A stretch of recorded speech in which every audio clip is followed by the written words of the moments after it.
बहुत समय पहले की बात है। एक छोटे से गांव में मेहनती और सादे लोग रहते थे।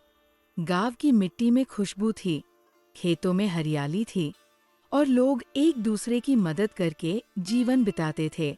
गांव के ज्यादातर लोग खेती और पशुपालन करके अपना गुजारा करते थे।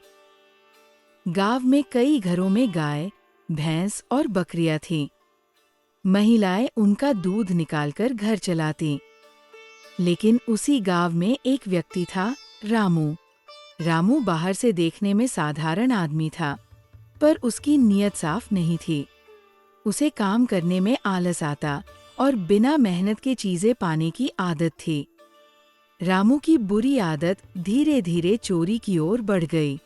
शुरू में वो लोगों के घरों से छोटे छोटे सामान उठाता, लेकिन किसी ने ध्यान नहीं दिया। पर जब उसे लगा कि कोई पकड़ नहीं रहा, तो उसने बड़ा करने का सोचा। एक दिन की बात है, रात का समय था। चांदनी चारों ओर फैली थी और गांव के सभी लोग सो चुके थे। तभी रामू दबे पाव गांव के चौपाल के पास पहुंचा, जहां चरवाहे अपनी बकरियां बांधकर रखते थे।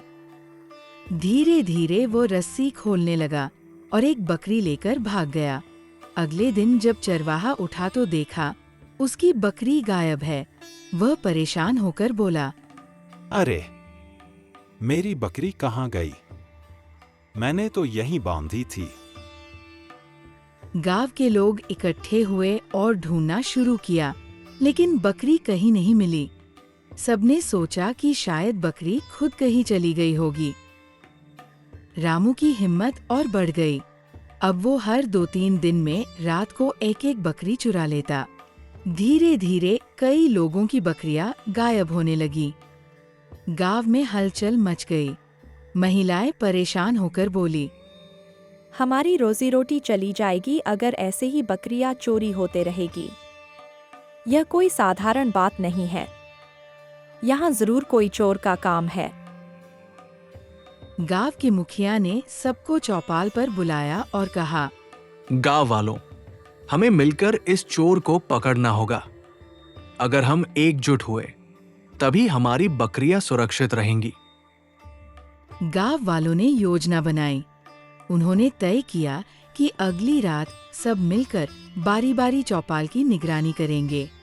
कुछ लोग पेड़ों के पीछे छिपेंगे, कुछ झोपड़ियों में और कुछ खुले मैदान में। रामू को इसका अंदाजा नहीं था। रात होते ही वो अपनी पुरानी चाल से चौपाल पहुंचा। उसने इधर-उधर देखा और सोचा, आज भी आसानी से बकरी मिल जाएगी। सब लोग तो गहरी नींद में होंगे। वो धीरे से रस्सी खोलने ही वाला था कि अचानक चारों तरफ से गांव वाले निकल आए।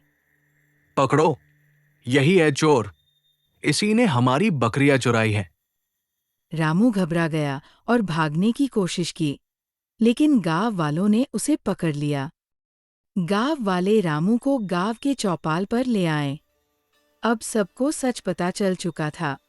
गांव का मुखिया बोला, रामू, तूने अपने ही गांव के लोगों के साथ धोखा किया है।